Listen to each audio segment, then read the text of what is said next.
Okay, so first of all let me share with you some statistics जिससे आपको ये clear हो सके कि इमोशनल इंटेलिजेंस इतना इंपॉर्टेंट क्यों है। तो एक रिसर्च से मालूम हुआ है कि 90% हाई अचीवर्स उनकी इमोशनल इंटेलिजेंस बहुत ज़्यादा हाई होती है। एक दूसरी स्टडी से ये मालूम हुआ है कि आपकी 58% जॉब सक्सेस सिर्फ आपकी इमोशनल इंटेलिजेंस पर डिपेंड करती है। एंड एक दूसरी स्टडी ये शो करती है कि जिन लोगों की इमोशनल इंटेलिजेंस हाई होती है तो वो दूसरे लोगों की बनिस्बत पर ईयर $29,000 यानी कि 50 लाख पर ईयर उनसे ज़्यादा कमाते हैं।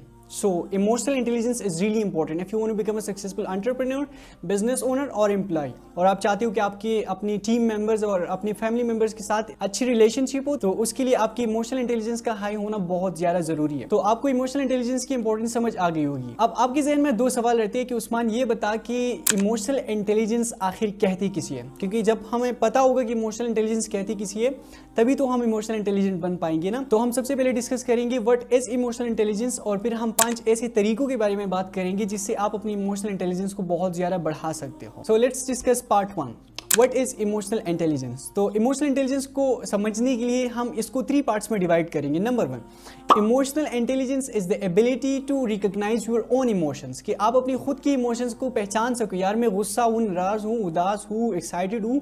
अपनी खुद की इमोशंस को पहचानने की सलाहियत आप में होनी चाहिए, ये पहली ability. Number 2, the ability to recognise the emotions of other people, आप में ये सलाहियत भी होनी चाहिए कि आप दूसरे लोगों के इमोशंस भी समझ पाओ कि भाई ये सामने वाला बंदा उदास है, गुस्सा है, नाराज है।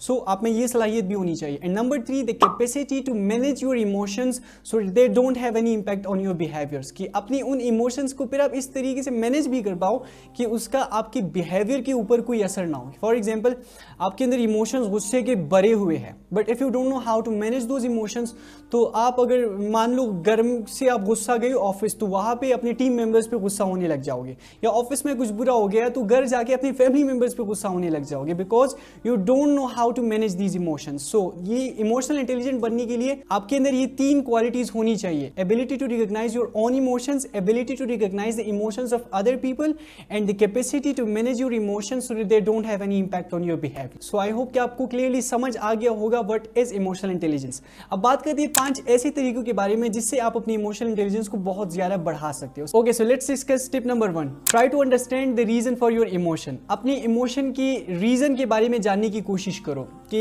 मान लो कि आप गुस्सा हो, तो अगर आपको पता है कि आप किस वजह से गुस्सा हो तो आप उसको कंट्रोल भी कर सकते हो और आप किसी से हेल्प भी मांग सकते हो। फॉर एग्जांपल कि आप सुबह घर से जो है वो आपको ऑफिस के लिए थोड़ी सी देर हो गई, फिर आपको रास्ते में आपकी गाड़ी भी ख़राब हो गई, तो आप बस से जाते हो, बस से जाते हुए आपकी कपड़ों की इस्त्री भी ख़राब हो जाती है, आप ऑफिस लेट पहुंचते हो, वहाँ पे आपका बॉस आप पे गुस्सा करता है, फिर आप अपना प्रोजेक्ट टाइम भी कंप्लीट नहीं कर पाते तो बॉस और गुस्सा करता है।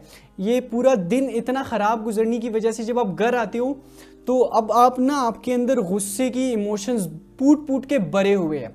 But if you don't know the reason for these emotions, ठीक है, कि मैं क्यों गुस्सा हूं, तो आप किसी पर भी अपने गुस्से के वो इमोशंस निकालने लग जाओगे। पर अगर आपको पता है कि यार आज मेरे साथ ये सब बुरा हुआ है, तो आप किसी से हेल्प मांग सकते हो। आप घर वालों को बोल दो कि यार आज मेरे साथ ऐसा हुआ है और आप लोग मुझसे कोई ऐसी बात मत कर देना जिससे मतलब कि मैं गुस्सा हो जाऊं, आप आज के दिन थोड़ा सा जो है वो पेशेंस रख लेना। तो आप किसी से हेल्प मांग सकते हो। तो सबसे पहले कि आपके अंदर जो भी इमोशंस है उनकी रीज़न को फाइंड करने की कोशिश करो कि उसका रीज़न क्या है। जब आपको रीज़न पता होगा अपनी उस इमोशन के लिए तो आप उसको कंट्रोल भी कर सकते हो और आप किसी से हेल्प भी मांग सकते हो। So this is number 1। Tip number 2, analyse whatever you are feeling and write it down on a piece of paper. आपको कुछ दिनों तक जो है वो थोड़ी सी तकलीफ बर्दाश्त करनी होगी, मे बी 15 डेज तक, 1 महीने तक। आप डेली सुबह उठ के दोपहर और रात को आपने ऐसा करना है कि आप एक कागज़ लेके आप लिखा करो कि आप इस टाइम पे कैसा फील कर रहे हो। फॉर एग्जांपल आपके अंदर इस टाइम पे कैसे इमोशंस हैं। तो जब आप 30 दिनों तक ये मुसलसल अपने साथ ये डेटा लिखते रहोगे तो आपके पास एक कंप्लीट आपकी इमोशंस की जो है वो डेटा आ जाएगा कि आप ज़्यादातर टाइम उदास रहते हो, आप ज़्यादातर टाइम गुस्सा रहते हो, आप ज़्यादातर टाइम नाराज़ रहते हो। तो आपको आपकी मूड और बिहेवियर्स और इमोशंस के बारे में एक अच्छी तरह से नॉलेज हो जाएगी। तो डेली लिखा करें कि आप इस टाइम पे कैसा फील कर रहे हो, आप गुस्सा हो, नाराज़ हो और उसका रीज़न क्या है, आप किस वजह से। तो आपने ये डेटा अपने साथ 30 दिनों का कलेक्ट कर देना है, तभी आपको आगे जाके बहुत हेल्प होगी, क्योंकि आपको पता चल जाएगा कि आप ज़्यादातर टाइम उदास रहते हो, खुश रहते हो, और उन सब की अगर खुश रहती हो तो उसकी रीजंस क्या है, अगर उदास रहते हो तो उसकी रीजंस क्या है, गुस्सा रहने की रीजंस क्या है। तो आप डेली बेसिस पे अपनी इमोशंस को लिखने की कोशिश करो, और अगर कागज़ पे लिखना मुश्किल है आपके लिए तो आप लैपटॉप पे या अपने दूसरे के मोबाइल में किसी भी चीज़ में लिख सकते हो, बट इसको नोट करना ज़रूरी है। Tip number 3, practice mindfulness. Mindfulness का मतलब होता है कि आप प्रेजेंट मोमेंट में रहने की कोशिश करो। मतलब कि अगर आप इस टाइम पे चाय बना रहे हो तो आप सिर्फ चाय बना रहे हो, उसी पे फोकस कर रहे हो, इधर उधर की बातें नहीं सोच रहे। अगर आप सीढ़ियों पे चढ़ रहे हो तो आप सिर्फ उस सीढ़ियों पे चढ़ रहे हो, किसी और चीज़ के बारे में नहीं सोच रहे हो। यानी कि एक टाइम पे एक चीज़ पे फोकस करने को माइंडफुलनेस कहते हैं। तो आप कोशिश करें कि एट अ टाइम सिर्फ एक काम को करने की कोशिश करें। अगर सीढ़ियों पे चढ़े तो जस्ट सीढ़ियों पे चढ़ो, अगर काम कर रहे हो तो सिर्फ काम करो, किसी से बात कर रहे हो सिर्फ उससे बात करो। So focus on one thing at a time, it will really help you to understand your emotions. Tip number 4, don't talk too much.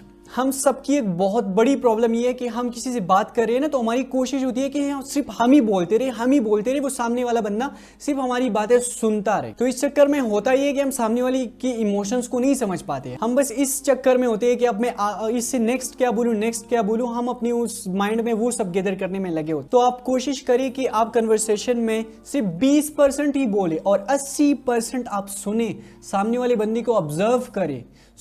ये चीज़ आपको बहुत हेल्प करेगी। सो नेक्स्ट टाइम जब आप किसी बात कर रहे हो सो ट्राई कि आप सिर्फ 20% ही बोलो, जबकि 80% आप सुनने की कोशिश करो। बिलीव मी, ये चीज़ आपको एक बहुत अच्छे कम्युनिकेटर भी बनाएगी, क्योंकि लोग पसंद करते हैं कि आप उनकी बात सुनो।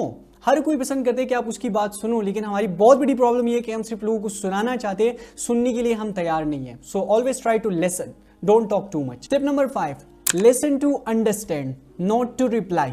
एक बहुत बड़ी प्रॉब्लम ये भी है कि अगर पहले तो हम किसी की बात सुनते नहीं है, ठीक है, और अगर सुनते भी है तो फिर किस लिए सुनते हैं कि ताकि हम जल्दी से उसको जवाब दे सकें।